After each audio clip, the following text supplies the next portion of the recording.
차기 테마주 바로 OTT 관련주 되겠습니다. 요즘에서 넷플릭스 관련해서 미디어 업체 많이 또 사람들이 시청을 하는데 선정 이유부터 좀 들어볼까요? 긍정적인 의견일 것 같습니다. 사실 우리가 OTT 콘텐츠 관련주, 미디어 테마 관련주는 사실 최근에 한 몇 달 동안 게임주, 엔터주가 좋았었습니다. 근데 사실 콘텐츠 관련주들이 사실 많이 안 오른 종목들이 많습니다. 그러다 보니까 시장에서 최근에 좀 수급이 나오고 시장이 오히려 약간 소강 상태를 볼 때 경기 방어주 형식으로 주가가 올라가는 경우가 많습니다. 그래서 좀 주목을 해야 된다고 말씀을 드리겠고요. 셋톱박스 통해서 케이블 위성 방송 서비스를 제공하는 게 바로 OTT 서비스라는 뜻입니다. 그래서 우리가 다양한 기기를 통해서 OTT 서비스가 확장이 되고 있고 대표적인 서비스로 넷플릭스예요. 넷플릭스는 앞으로 성장성이 무궁무진하다고 좀 보여지기 때문에 국내 지상파 방송사의 또 관련주들을 찾아볼 필요가 있겠다 말씀을 드리겠습니다. 네. 국내 지상파 관련주들을 좀 점검을 해봐라라는 이야기를 해주셨는데 어떤 좀 흐름을 이어가고 있는지 관련주들의 흐름 좀 점검해 볼까요? 어떻게 가나요? 사실 먼저 말씀드릴 내용을 말씀드려보면 컨텐츠 사용료 인상이 그동안 좀 힘들었었던 부분들도 조금 인상이 되고 있는 부분들이 있고 넷플릭스 유튜브가 국내 기업 장기간 증시 소외됐던 부분이 있어서 매력이 있다고 저는 보여집니다. 그래서 우리가 주식을 투자를 할 때 아직까지 오랜 기간 소외가 됐었는데 실적이 좀 올라올 수 있고 올라갈 수 있는 이유가 붙을 수 있는 섹터를 그룹으로 봐야 될 필요가 있겠다고 말씀을 드리겠고요.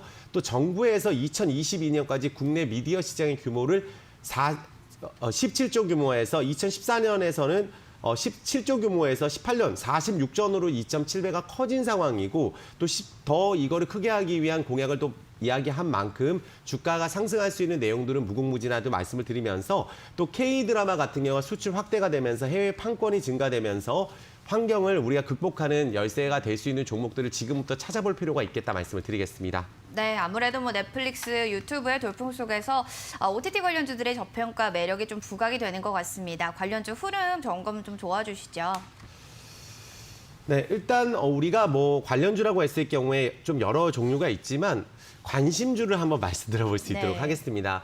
사실 이전에 한번 제가 나와서 우선 협상자 대상이 되면서 한번 큰 시세를 줘서 포트폴리오에서 수익 실현을 했던 스카이라이프를 지금 이 시점에서 다시 한번 말씀드려볼 수 있도록 하겠습니다.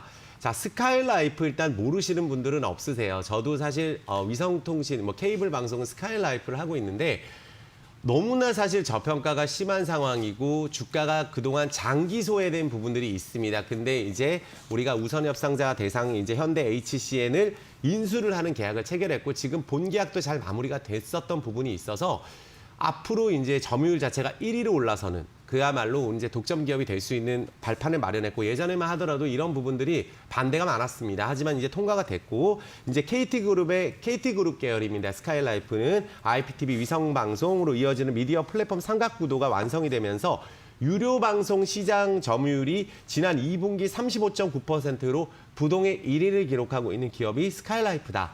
그리고 그동안 한 5년 정도 자사주도 굉장히 많이 매입을 하고 굉장히 자구책을 많이 마련을 했었지만 모멘텀이 없었던 부분들이 있습니다. 하지만 당당하게 현대 HCN의 인수를 마쳤고 이 부분이 잘 진행이 되고 있다는 부분들이 여전히 시장 실적을 통해서 나오고 있고 실적은 분기 영업이익이 항상 좋게 나오는 기업이 스카이라이프라고 좀 말씀을 드릴게요. 그럼 앞으로 더 좋아질 수 있는 부분들이 인수를 통해서 마련이 되니까 이제부터는 기술적인 분석이 중요하다고 말씀을 드리겠습니다.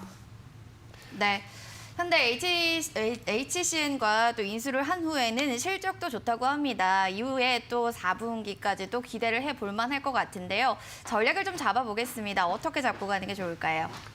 자, 일단 연봉부터 한번 볼 수 있도록 할게요. 얼마나 스카이라이프가 오랜 기간 소외가 됐었는지 보면 2013년도에는 굉장히 좋은 기업이었습니다. 근데 무려 한 8년 정도 주가가 바닥을 다지고 올해 거래량을 보는 거예요. 지금부터 이 종목을 관심 가지시는 분들은 지금 딱 관심을 가지시고 한 1년 뒤에 보고 이런 식으로 하셔도 좋은 자리라고 좀 말씀을 드리고 싶은 게 손바뀜이 일어났어요. 최근에 2년 거래량보다 올해 1년 거래량이 많은 연봉의 흐름을 보여주고 있고 월봉상으로도 지금 보면은 상승 매집형 흐름이 계속 나오고 있어서 이런 자리에서는 강한 슈팅이 나오는 경우가 많습니다. 그래서 스카이라이프 보시면은 최근에 시장이 떨어지는 거하고 상관없는 주가의 움직임을 계속 보여주고 있죠. 그럼 이런 종목은 21선 맥점 라인에서 계속 관심을 가지신다면 이번에 1,700원이 돌파가 될 경우에는 그래도 강한 시세가 나오면 한 13,000원에서 4,000원도 가능한 종목이라고 보여지니까 손절가만 좀 잡으시면 되는데 사실 손절가 9,400원을 제시해 드릴 수 있도록 하겠습니다. 좀 짧게 제시해 드리면서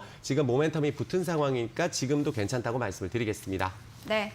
현재 새로운 모멘텀이 확보가 되어 있기 때문에 21선의 맥점 라인에 관심을 가져볼 필요가 있을 것 같습니다. 손절가 라인 짧게 잡아드렸으니까요. 잘 체크해 주시기 바라겠습니다. 오늘 도움 주셔서 고맙습니다. 코스파트너스 이정국 대표님과 함께했습니다. 감사합니다.